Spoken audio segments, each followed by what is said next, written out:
Hi, this is Mrs. Collazo, and I am going to do one of my favorite things, and that is read. But it's not only read, I get to read aloud, and I love to read aloud. The book that I'm going to read, that I chose today to read out loud, is called The Jester Has Lost His Jingle. And I've had this book for a very long time, and it's a really great book for a reason that you will start to hear as the story is told. Another thing that you can do while you're listening to this and after the book is read, those of you who are trying to reach your AR reading goal can go online and access the book. It is an AR book, and the AR number is 158471. It's a 3.1 level, and it's worth half a point to reach your goal. So let's just get into the book and enjoy, everyone. The Jester Who Has Lost His Jingle, Story and Pictures by David Saltzman. Color, I love the color. The Jester Has Lost His Jingle. Title page. Our story begins quite removed in a castle far away. Our story unfolds, unfortunately, on a very unfortunate day. You see, this morning, when the world awoke, no one was in any mood to joke.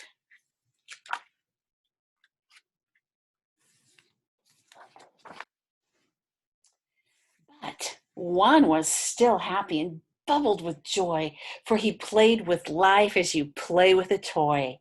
He would dance to its rhythm, being light on his feet. He would sing to its tune, which was gentle and sweet. For he was the jester, and gesture would he, to make people laugh and fill them with glee.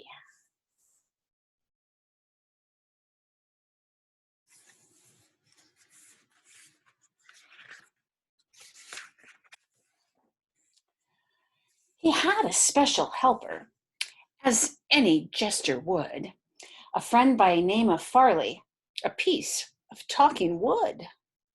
He carried Farley all over. The two were quite a pair. They viewed life as a carnival, a fun-filled, festive fair.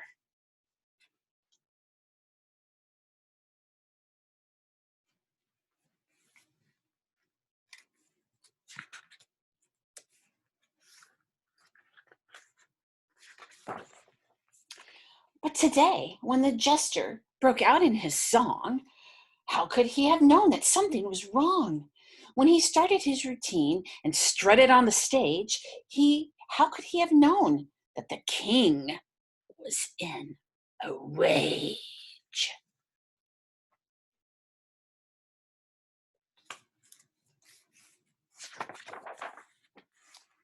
So he sang his funny song, and he walked his funny walk, and he danced his funny dance, and he talked his funny talk.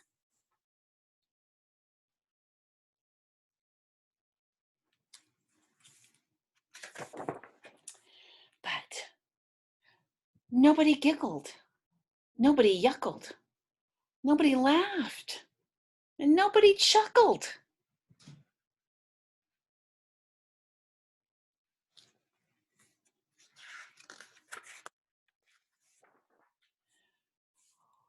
The jester has lost his jingle, the king yelled in dismay. His bells no longer tingle, that's all I have to say. And then, without a thought and on a whim, the king decided to banish him. Banish me, sire? Well, don't send me away. Why is your high highness so down this fine day?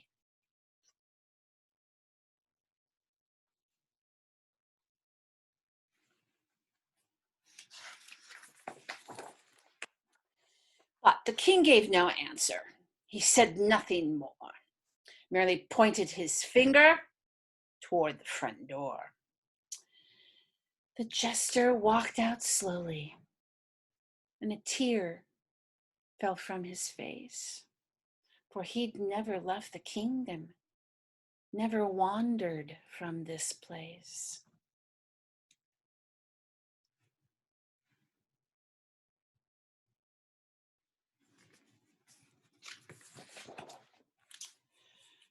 And once outside, the jester cried, "Oh, Farley, I fear what they say is quite true. I am no longer funny. My career is quite through." "Oh, well, that's nonsense," claimed Farley.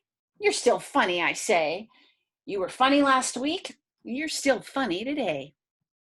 It seems a nasty rumor, but laughter must be dead. The world has lost its sense of humor." Farley sadly said.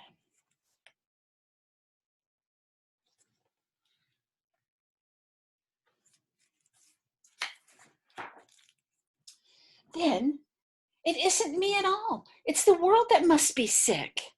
We must find that sense of humor and bring it back here quick." So off they went, our fearless two, to bring back laughter back to you.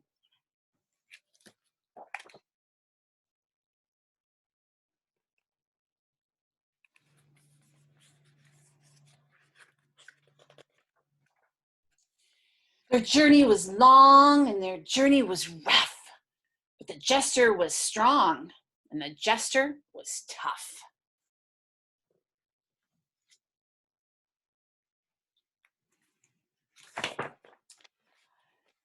They looked far and near. They looked far and wide. They looked everywhere that laughter might hide.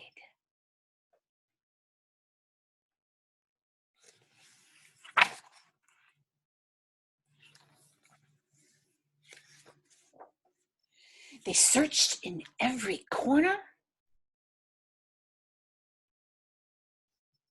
under rocks and up in trees. They peered into the heavens and gazed deep beneath the seas.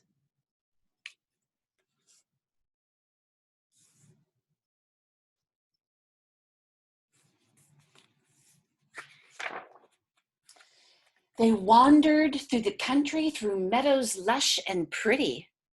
They came upon a gleaming bridge that led into a city.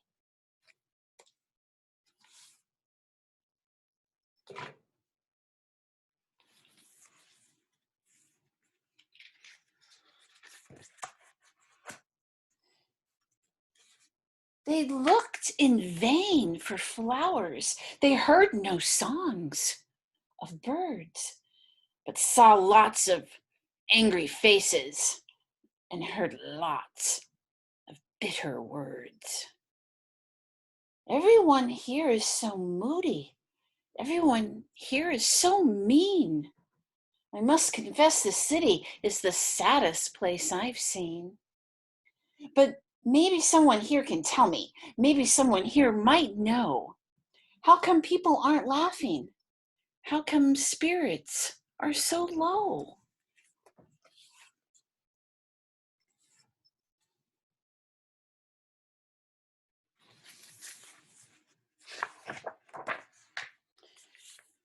"Ask that man," Farley motioned. That man over there. The thin one in the alley with the tangles in his hair."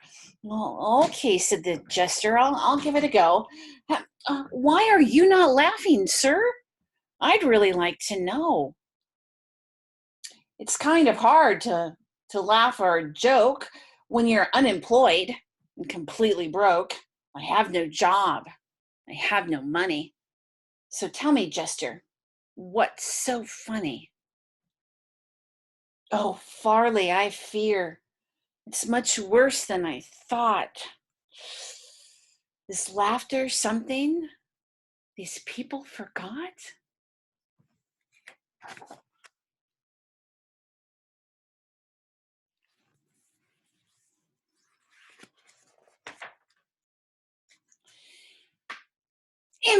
Impossible! Cried Farley. Why, that's news I couldn't bear. Ask that man with that briefcase blowing smoke into the air. Well, okay, said the jester. I'll try another try. It seems you don't believe in laughing, sir. Can you please tell me why?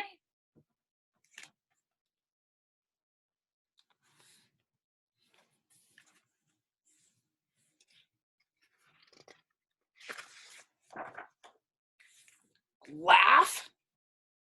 Ha! That's a laugh. The best I've had in years. The world is not a funny place. It's filled with pain and tears. Don't you read the papers? It's all there in black and white. Everything is going wrong, and jokes won't make it right. I have no time for laughter, and I have no time for you. I'm sorry that's the way things are. There's nothing you can do.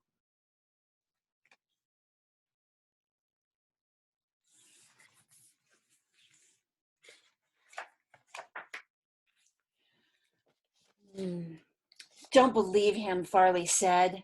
We know he must be wrong. Our search for laughter must continue. Time to move along. The jester looked up to the sky as he let out a woeful sigh. He fought back tears and shook his head, then with determination said, There must be someone, somewhere, with a smile upon their face. There must be someone cheerful in this cold and lonely place.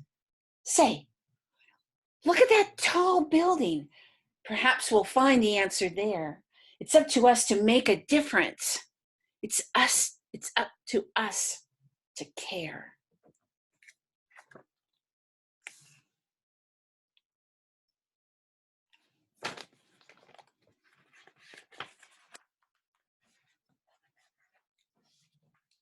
Well, what of her? Asked Farley.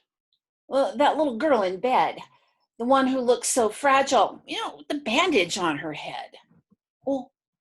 Well, hello, little girl, the jester said. My, how do you do? I wonder if you can tell me, how come laughter's not with you? The little girl looked up. Her eyes were open wide. She turned slowly to the jester, and she quietly replied, Here I lie. I have a tumor. And you ask me, where's my sense of humor? I've been very sick. I'm so tired of trying. I don't feel like laughing. I just feel like crying.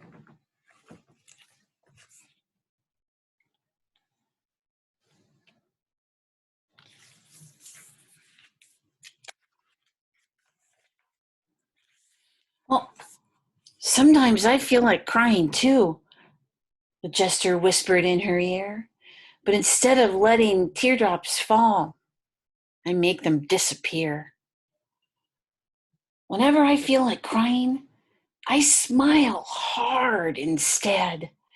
I turn my sadness upside down and stand it on its head. When I get sad or lonesome, or when I get depressed, that's when I sing my loudest and dance my very best. So won't you try it, little girl? Won't you laugh with me? We'll start off very slowly with a tiny tee.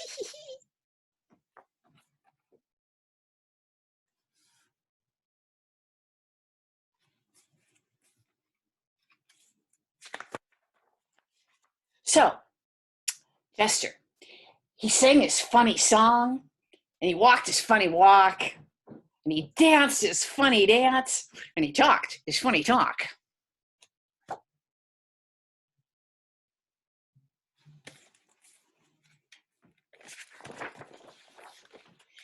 And from the room there came a giggle which echoed down the halls, and soon there came another which bounced up and down the walls.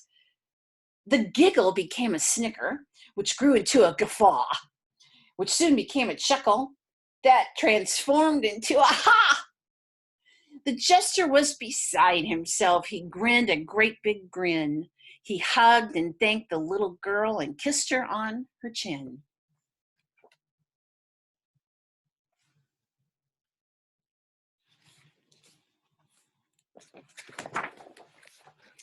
Soon, laughter leaped right out the window, growing louder as it flew. Can't you hear it coming? It's about to swallow you. It spread to every corner. It filled up every space. Smiles popped up everywhere. Can't you feel one on your face?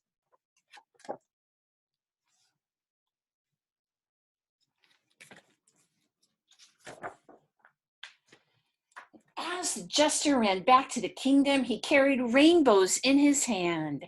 And as people started laughing, colors spread across the land.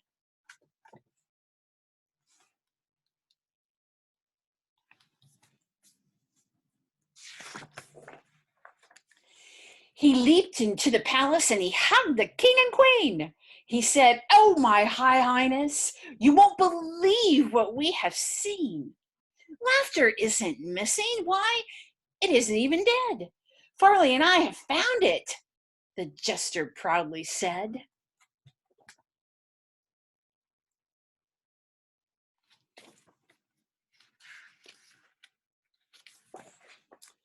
"We've found where it's been hiding. We've discovered where it's been. It's hiding inside everyone. It's buried deep within. Laughter's like a seedling, waiting patiently to sprout. All it takes is just a push to make it pop right out. Don't keep it imprisoned or locked out of sight. Quickly release it. It won't hurt or bite."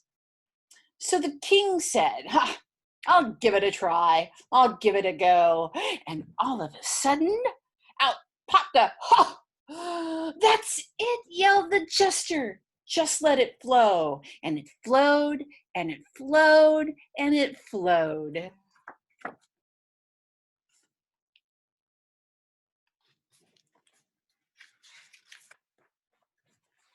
Soon everybody was giggling. Everybody started yuckling. Everybody started laughing, and everybody started chuckling.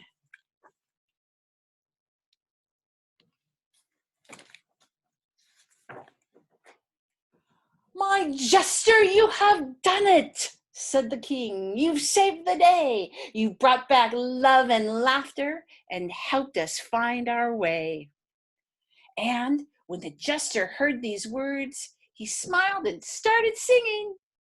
He somersaulted in the air, for his bells again were ringing.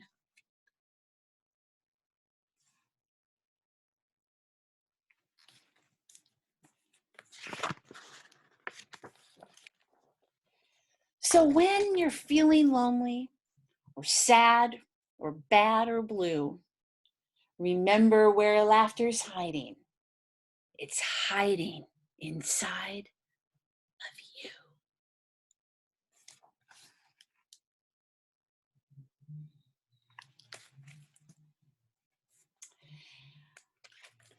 The end. And again, this is one of my favorite books. And this is actually the author, David Saltzman, who wrote the book. And he wrote this book actually when he was really, really sick with a type of cancer. And right after he wrote the book, he ended up dying. But the wonderful thing is that he is still with us here because he wrote this wonderful book to remind us that no matter how hard our situation can be, the laughter is within us and we can bring it out. And when we bring it out, it's going to help everybody around us. So boys and girls, put those smiles on your faces and know that I am thinking lots of fun thoughts for each and every one of you. I miss you, I love you, and you take care.